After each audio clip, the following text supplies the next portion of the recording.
Government of India ga Pistok ta sanga kharaba MPA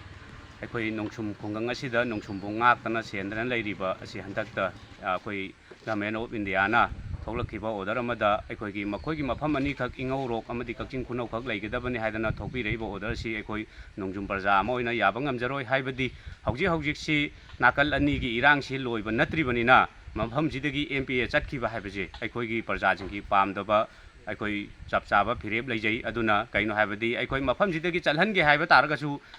ani gi lan si loirba matungda akhoi mafam jidagi MPA ji mafam chana leigedabani haibadu yajai aduga hauji akhoi India lengakta thamjaningba wafam di koki gi na akhoi mafam khudingmak leiba yaraga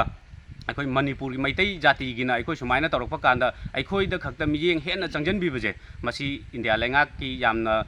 thawong chadaba wafam ne na khoi thamjage kaino haibadi mafam jidagi MPA gi kem honghangi ba haibaje akhoi na kaidong da hongdana ba akhoi yariba makai thawai tharju thana ba khona jarakani aduna yariba makai masi akhoi India lengang na masi tawbiganu aduga hauji thokliba irang siga mari leinana irang si loidri kanda akhoi gi chingong chingya da leiba khungang khudingmak akhoi comping tawgane haiduna tawriba sisu yariba makai masi tawbiganu haibadi akhoi na lengak tagi natragana akhoi na